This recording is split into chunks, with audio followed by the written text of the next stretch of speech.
Bismillah, assalamualaikum warahmatullahi wabarakatuh.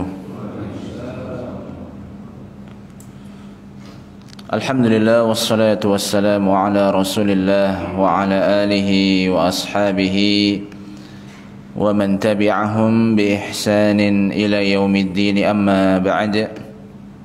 Para jamaah sekalian rahimani wa rahimakumullah, alhamdulillah kita bisa bermajelis ilmu pada pagi hari ini, yang mana seperti biasanya kita akan mengkaji hadis-hadis yang ada dalam kitab Bulughul Maram, yaitu hadis-hadis yang berkaitan dengan hukum-hukum Islam. Dan kita masih dalam pembahasan bab sifatis salah, yaitu kaifiyah atau tata cara salatnya Rasulullah sallallahu alaihi wasallam. Dan pada pertemuan yang sebelumnya kita membahas hadis Ibnu Abbas radhiyallahu anhuma tentang doa yang dibaca pada saat duduk di antara dua sujud. Dan penjelasannya belum selesai, ya, maka kita akan baca lagi hadisnya dan kita lanjutkan penjelasan yang belum selesai tersebut. 6. An Ibni Abbas radhiyallahu anhuma anna an-nabiy sallallahu alaihi wasallam kana yaqulu baina sajdatain Allahumma ighfirli warhamni wahdini wa'afini warzuqni.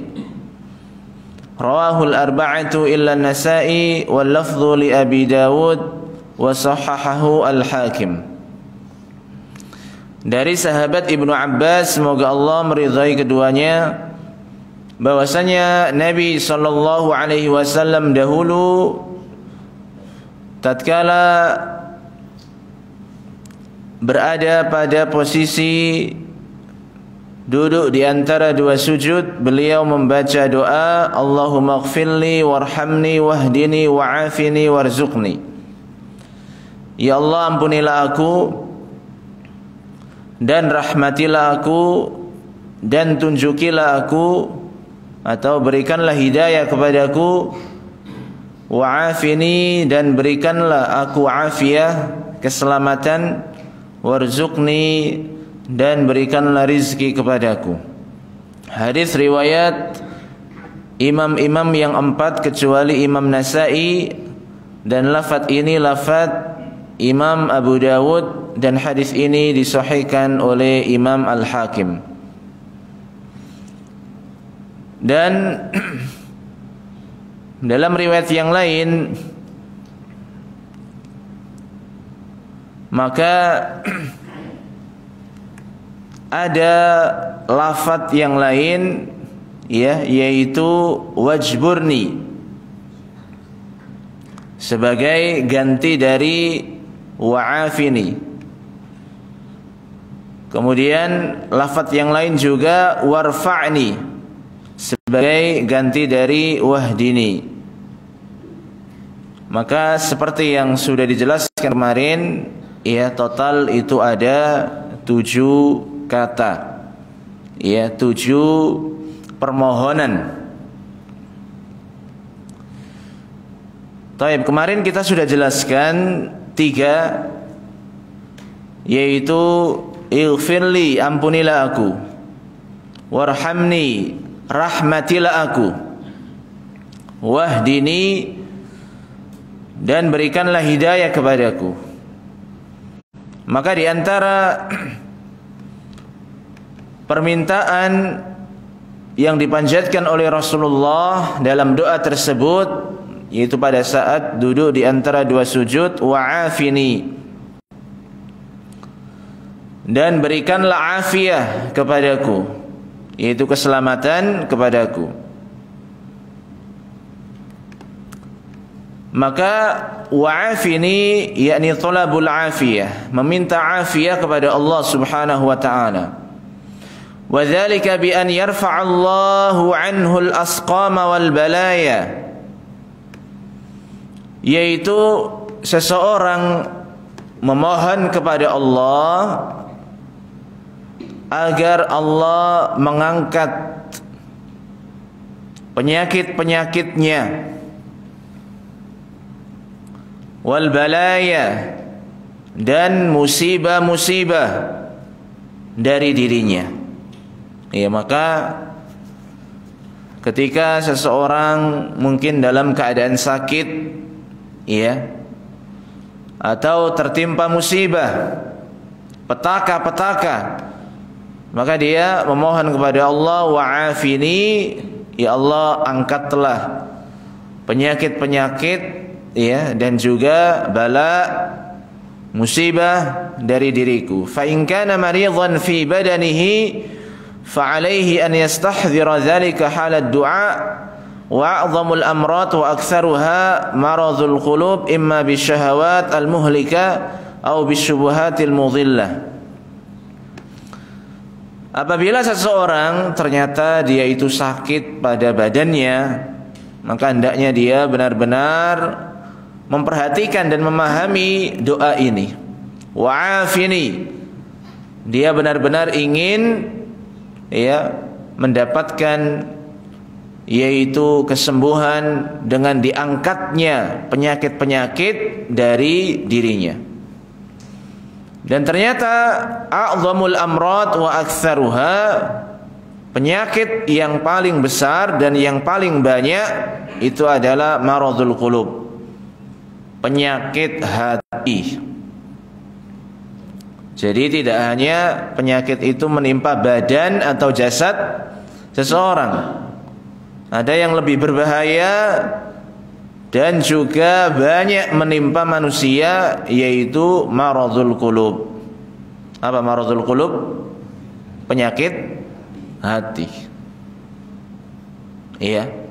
Nah, ini lebih berbahaya. Penyakit hati itu imma bisyahawatil muhlika, hatinya berisikan syahwat, ya, keinginan-keinginan duniawi, berisikan yaitu hawa nafsu yang itu bisa membinasakan. Ya, keinginan-keinginan tersebut, syahwat tersebut itu bisa membinasakan seseorang. Ya, demi ingin mendapatkan harta, demi ingin mendapatkan kekuasaan, demi ingin mendapatkan wanita dan juga syahwat dunia yang lainnya, maka menghalalkan segala cara, akhirnya membinasakan dirinya. Ya, apalagi sekarang zaman medsos, ya, semuanya di-share, semuanya diposting.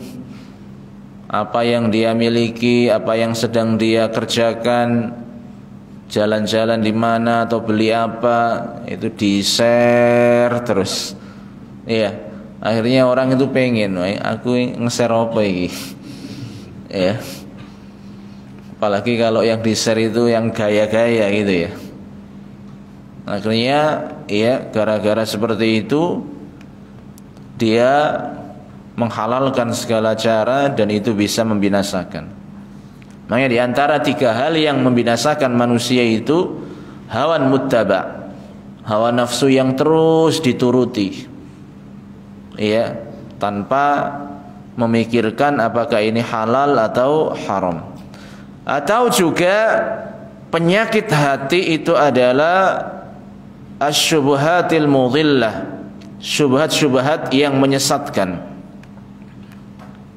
Ya, dan ini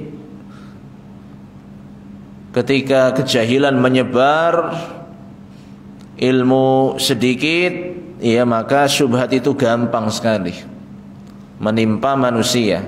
Yang baik jadi buruk, ya, yang buruk jadi baik.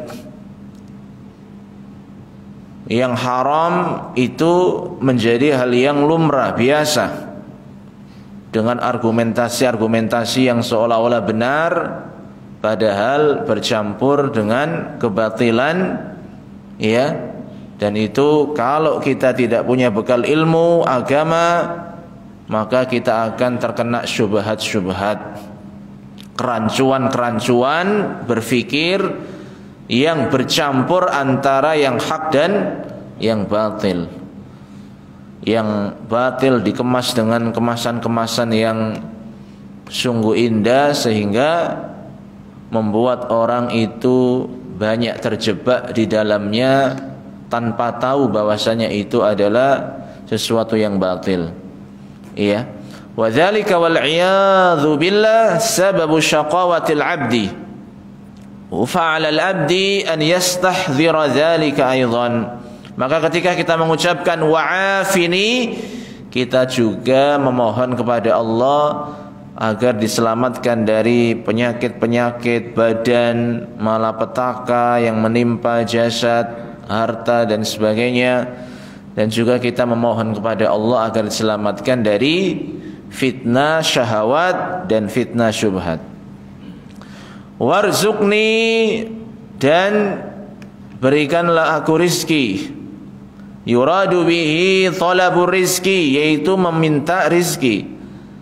Wa huwa ismun 'amun lima yaqumu bihi ad-din minal ilmi wal imani wal 'amali salih wa ma yaqumu bihi al-badan min ta'amin wa syarabin wa libasin wa sakan. Jadi ketika kita mengucapkan memohon kepada Allah warzuqni, itu mencakup dua hal. Tidak hanya urusan yang berkaitan dengan badan, seperti meminta rezeki berupa makanan, minuman, pakaian, atau tempat tinggal, tapi juga mencakup apa-apa yang berkaitan dengan agama kita.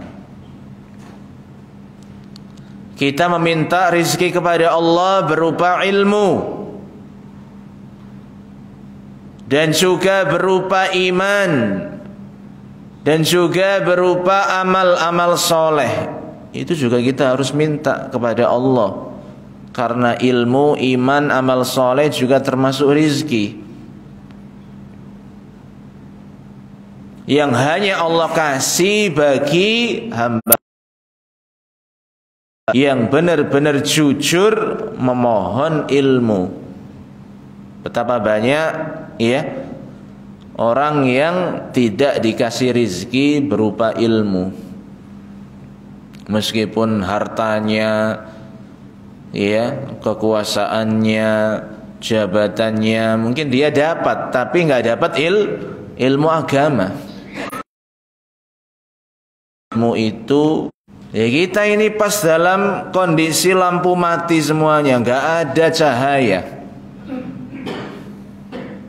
Ya, mau berjalan mencari pintu untuk keluar, ya nggak tahu juga kita. Jangan-jangan ketika maju ternyata ada tembok, kejedulita, nggak punya ilmu, nggak punya cahaya, makanya berbahaya. Sebagaimanapun ia meminta agar dikasih rizki berupa iman, dan iman ini bisa menyusut, ya, dan juga bisa kalau dibiarkan, ya, itu yakhluk, bisa kusut seperti pakaian. Kalau pakaian cuma dipakai, nggak diperhatikan kebersihannya, ya nanti akan rusak. Nah, ini kita meminta iman kepada Allah dan juga amal-amal soleh. Terlebih sekarang ini berat loh ini. Kita melakukan amal soleh itu berat sekali. Ya, tanpa pertolongan dari Allah itu kita nggak bisa ini. Subuh-subuh kesini, sholat jamaah, baca Quran 1 juz setiap hari, Itu enggak semua orang bisa. Iya, berinfak meskipun cuma 500 rupiah umpama, itu kadang enggak bisa. Kecuali dengan pertolongan dari Allah Subhanahu wa taala. Iya.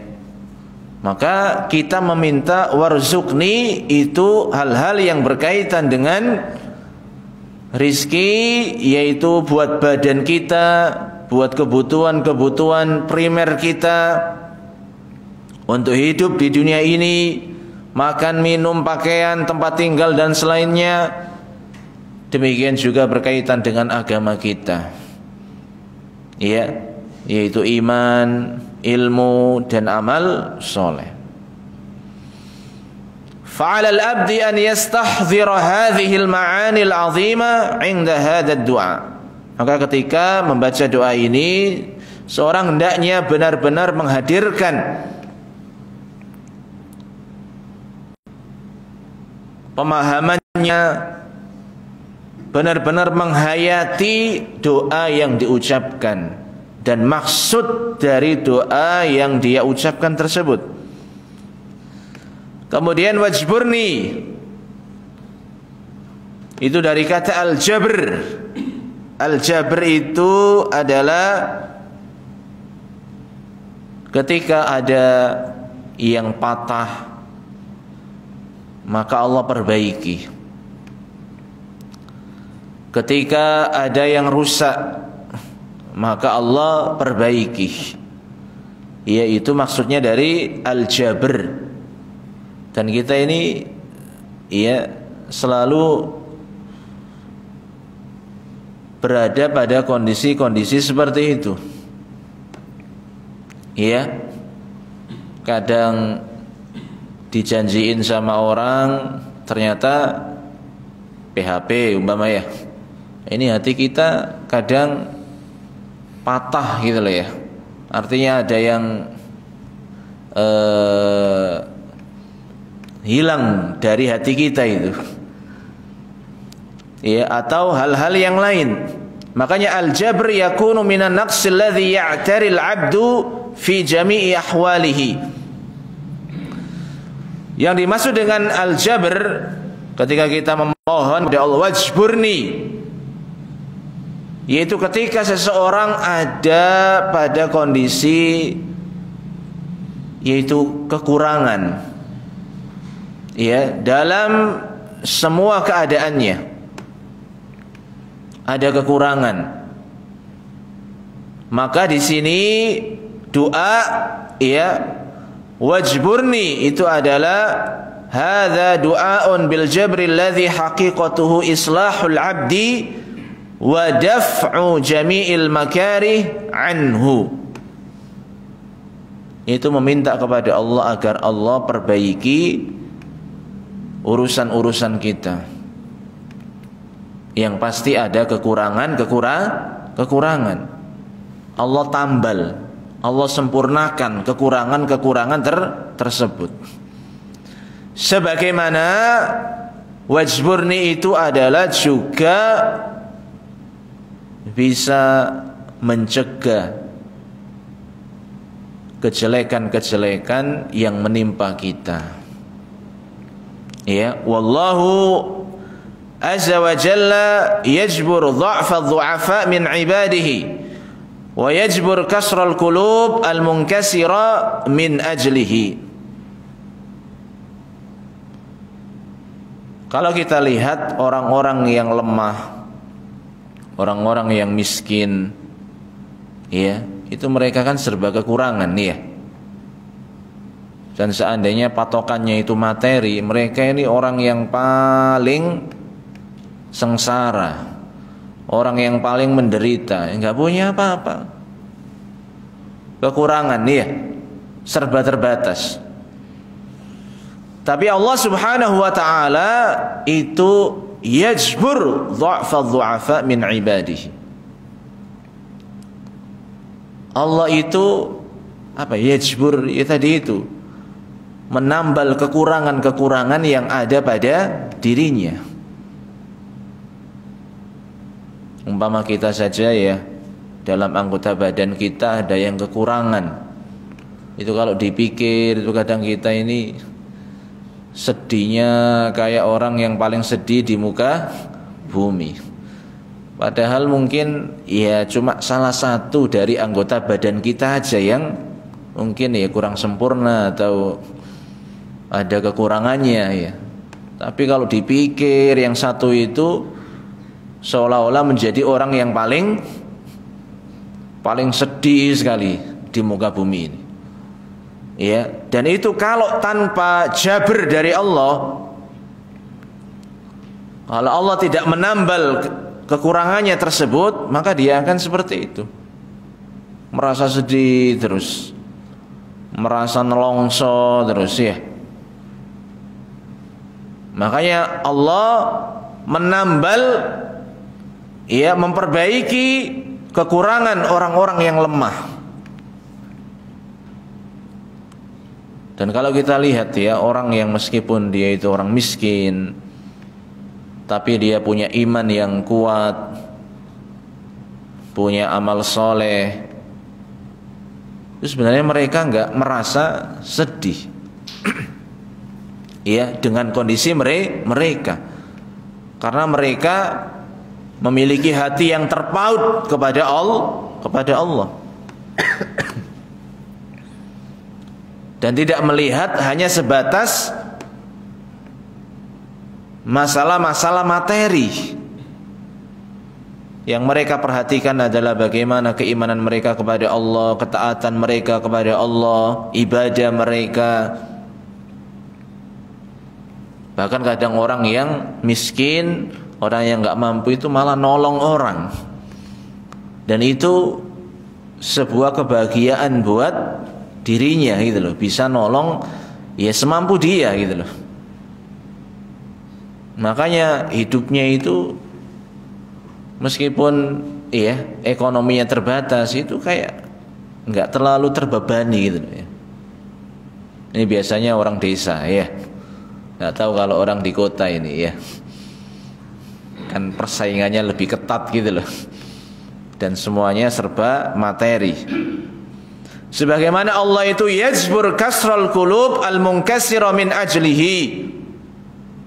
Allah itu mengobati, Allah itu menambal patahnya hati seseorang.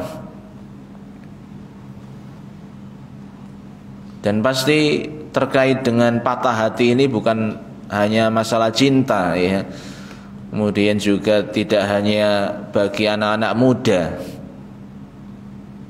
Kadang yang kita ini yang sudah berkeluarga itu juga kadang hatinya patah gitu loh.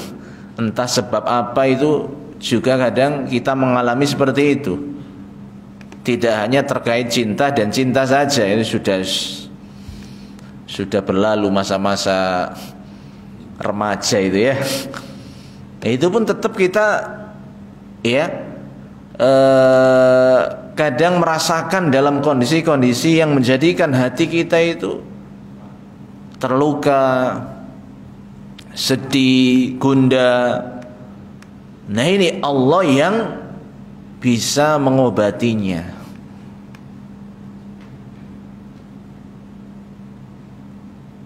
Makanya yang bunuh diri itu tidak hanya pemuda, remaja, kadang orang-orang tua itu juga ada yang sampai bunuh diri, tidak bisa menahan hatinya itu loh. Nah ini yang dibutuhkan adalah pertolongan dari Allah dan jabr dari Allah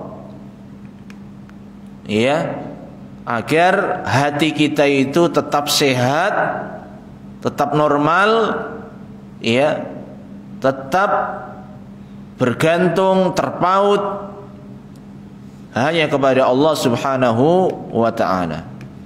Bima yufidhu 'alaiha min anwa'i karamatihi wa asnafil ma'arif wal ahwal al-imaniyah.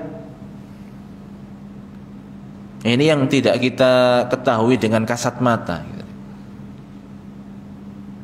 Jabr ya, pertolongan Allah terhadap hati-hati yang terluka, hati-hati yang sedang gundah. Itu seperti apa? Seperti karamah atau pertolongan-pertolongan Allah, al-ma'arif wal ahwal imaniyah. Jadi hatinya itu meskipun dalam kondisi-kondisi yang sempit, kondisi-kondisi yang serba susah itu, tapi hatinya itu tetap bisa menghadapinya dengan baik. Kalau zaman sekarang ini kan anak-anak itu kalau sudah sakit hati sedikit saja itu sudah stres, akhirnya terjatuh ke dalam narkoba, terjatuh ke dalam apa? Dugem, atau bahkan ada yang sampai bunuh diri, sampai melukai diri sendiri atau melukai orang lain. Itu karena hatinya itu sudah tidak terkontrol, rusak. Padahal cuma kena beban atau problem yang ringan. Tapi karena nggak ada iman, ya, nggak ada pertolongan dari Allah, maka hatinya galau, hatinya sempit, hatinya gundah gulana dan sebagainya. Makanya Allah diantara jabernya itu, ya, wa yajbur al-musab wa yuwaffiquhu lit-thabat was-sabr wa yu'awwidhuhu min masabihi a'zamal ajr idza qama biwajibi dzalika. Allah kasih dalam hatinya ketegaran, keteguhan, kesabaran. Allah kasih kekuatan dalam hatinya. Nah, ini hanya diperuntukkan bagi orang-orang yang beriman. Antum bisa lihat ada orang yang sangat tegar sekali, ya, anaknya 5, 3 semuanya sakit umpama, yang keempat kecelakaan, kemudian ibunya, keluarganya ditimpa musibah yang lain, tapi masih bisa tegar apa? Menghadapinya. Itu nggak semua orang bisa gitu. Baru hilang HP aja kadang sudah apa? Wah, sudah stres habis-habisan itu. Mana ini? Ya, baru hilang uang 1 juta, 2 juta sudah stres. Ya karena nggak ada iman, nggak ada ilmu, nggak ada husnudzon kepada Allah Subhanahu wa taala. Makanya kekuatan orang-orang muslim, ya orang-orang Islam itu pada hatinya, yaitu keimanannya kepada Allah. Kalau memang imannya itu kuat, ya, itu luar biasa. Cobaan apapun itu bisa dihadapi insyaallah taala. Ya, sebagaimana pohon itu kalau kuat akarnya, meskipun anginnya sekencang apapun itu tidak apa? Tidak berpengaruh. Tapi kalau imannya itu imannya tipis, ya, baru disenggol itu aja sudah apa? Ya sudah jatuh, terpuruk. Ya makanya kita perbaiki agama kita, iman kita, ilmu kita, dan juga amal-amal soleh kita. Warfa'ni, ya Allah, angkatlah aku. Du'aun bi talabir rif'ah, yaitu memohon agar kita diangkat oleh Allah Subhanahu wa taala, yaitu mendapatkan kemuliaan, mendapatkan kedudukan yang mulia. Wa hadza syamilun lirrif'ati fid dunya bi'uluwil manzilah wa dzikril hasan warrif'ah fil akhirah bi'uluwil manzilah fil jannah. Jadi kita memohon kepada Allah rif'ah. Rif'ah itu apa? Ketinggian, yaitu kedudukan, kemuliaan. baik di dunia, yaitu mendapatkan kedudukan yang mulia, wa dzikrul hasan, dan juga nama yang baik. Ya, ini tidak mengapa. Yang penting kita niatkan bukan untuk tujuan-tujuan yang jelek. Apa kita mau mendapatkan nama yang jelek? Ya nggak mau.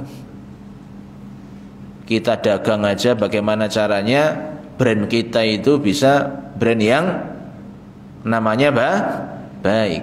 Jangan sampai ke blacklist. Nah, apalagi kita ini di dunia ini, kita menginginkan yaitu kedudukan yang mulia, yaitu dengan iman, dengan amal, ya, bukan dengan hanya sebatas materi saja. Kalau jabatan itu enggak selamanya. Ya, menjabat sebagai pimpinan, menjabat sebagai ketua, menjabat sebagai manajer, direktur itu hanya sementara. Ketika sakit ya diganti orang. Akhirnya sudah enggak jadi pimpinan lagi. Iya, tapi sejatinya adalah yaitu kedudukan yang mulia itu adalah dengan ilmu, ya, dengan iman, dengan amalan-amalan soleh. Yang mana ini juga nanti berpengaruh pada kedudukan di akhirat, bi'uluwil manzilah fil jannah. Antum mungkin sudah sering mendengar, ya, kelak di surga itu orang yang menghafalkan Al-Quran akan baca sampai akhir ayat yang dia baca. Itulah kedudukan yang dia dapatkan kalau dia sebagai penghafal Al-Quran. Kalau mungkin dia memiliki kelebihan yang lain berupa harta, dia infakkan fisabilillah, itu juga bisa mengangkat derajatnya. Dan juga amalan-amalan yang lainnya, mulai puasa, sholat, ya. Makanya Rasulullah ketika bertanya kepada salah satu sahabatnya, kamu pengen minta apa? Maka sahabat tersebut menjawab, ingin membersamaimu wahai Rasulullah. Itu apa kata Rasulullah? Ya, a'inni bikathratis sujud. Untuk mendapatkan derajat yang mulia, bisa membersamai dengan Rasulullah, itu bukan hal yang gampang. Di antaranya adalah dengan memperbanyak sujud, yaitu sholat. Iya. Kalau nggak punya amal soleh, kemudian nggak punya harta, nggak punya ilmu yang banyak, maka kadang seseorang itu dengan diuji mendapatkan apa? Musibah. Sebagaimana yang dijelaskan oleh Rasulullah. Ada orang itu yang Allah tetapkan akan mendapatkan manzilah, kedudukan yang mulia di surga, yang itu tidak bisa didapatkan dengan amal-amal soleh. Lalu Allah uji, Allah kasih musibah pada badannya, pada hartanya, pada anaknya. Dan dengan ujian itu seseorang bisa mendapatkan kedudukan yang mulia. Makanya ujian, musibah-musibah itu bagi seorang mukmin itu bukan apa? Bukan hal yang jelek. Aku kok diuji terus iki, apa iki? Kok banyak musibah ini aku ini. Padahal boleh jadi musibah itu adalah sarana untuk mengantarkan dia mendapatkan kedudukan yang mulia di samping hal-hal yang lain, yaitu pahala yang banyak tidak terhitung dikarenakan kesabarannya. Dosa-dosanya pun dibersihkan, diampuni oleh Allah. Sebagaimana kata Rasulullah, ada seorang mukmin yang terus menerus mendapatkan musibah, tidak berhenti-berhenti sampai dia bertemu dengan Allah tanpa membawa apa? Dosa, karena dosanya sudah dibersihkan dengan musibah-musibah tersebut. Iya, maka seorang muslim itu nggak ada ceritanya suudzon kepada Allah atas takdir yang Allah tetapkan bagi dirinya. Di antara faedah dari hadis ini adalah istadallal fuqaha bihadzal hadis ala masyru'iyyati hadzal du'a fil jalsati baina sajdatain. Para ahli fikih berdalil dengan hadis Ibnu Abbas ini tentang disyariatkannya membaca doa ini pada duduk di antara dua sujud. Wa qad warada fi hadits Hudzaifah annahu sallallahu alaihi wasallam kana yaqulu baina sajdatain Rabbighfirli Rabbighfirli. Dan dalam hadis yang lain riwayat Imam Abu Dawud, hadis Hudzaifah, di antara bacaan yang dibaca oleh Rasulullah pada saat duduk di antara dua sujud adalah Rabbighfirli Rabbighfirli.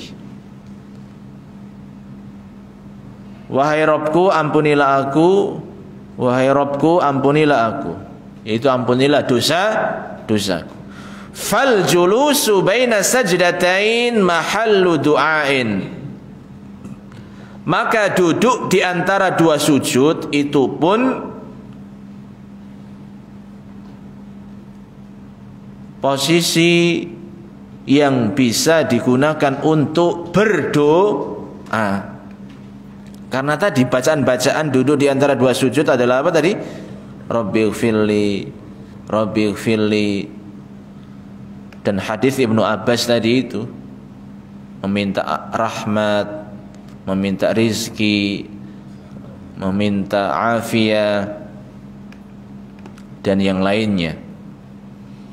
Fayambaghi lil musalli an yad'u bihadha ad-du'a al-ma'thur. Maka seyogianya bagi orang yang sholat membaca doa ini, doa yang diajarkan oleh Rasulullah sallallahu alaihi wasallam, yaitu pada saat apa? Duduk di antara dua sujud. Wa in adhafa ilaihi du'aan bi su'alil jannah awin najati minan nar aw salahi qalbihi aw amalihi wa salahil muslimin wa ma ashbaha dzalika fala ba'sa bihi. Kalau memang ternyata ketika duduk di antara dua sujud, ya, selain membaca doa-doa yang diajarkan Nabi tersebut, dia pengen berdoa dengan doa agar bisa masuk surga, agar selamat dari api neraka, agar hatinya diperbaiki oleh Allah amalannya, maka enggak mengapa. Fala ba'sa bihi, maka tidak mengapa. Wa qad jaa fi ba'd riwayat taqiduhu bi salatil lail wa hadza la yanfi masyru'iyyat hadha ad-du'a fil fardhah.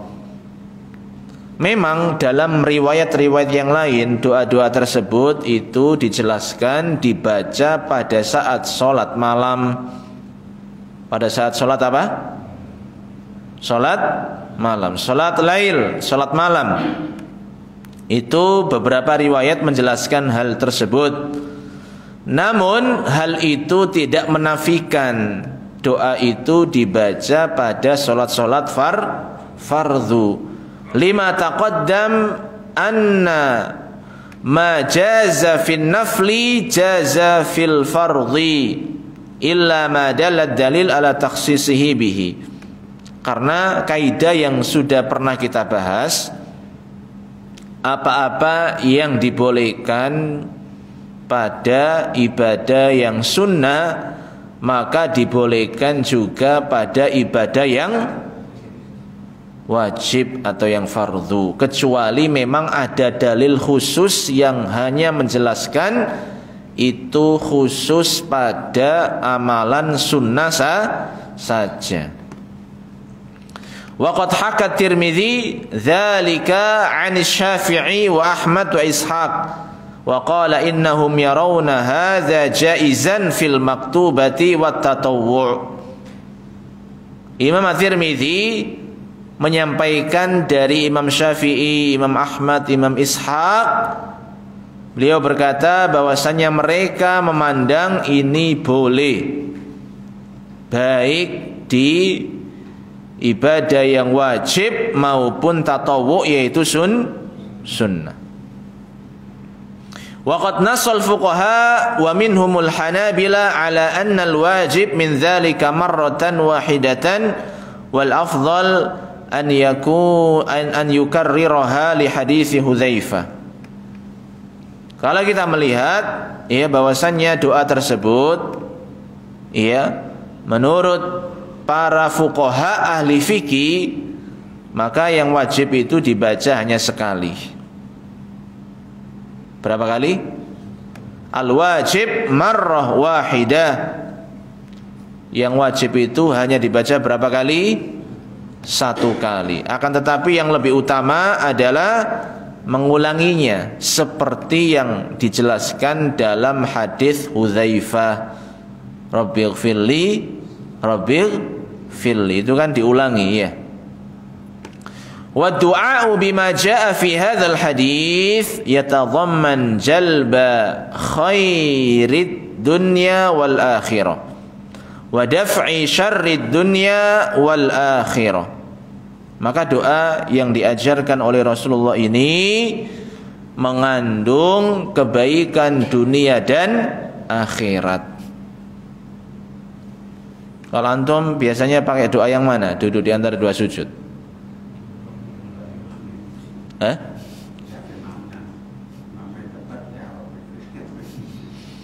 Tergantung imamnya berarti ya.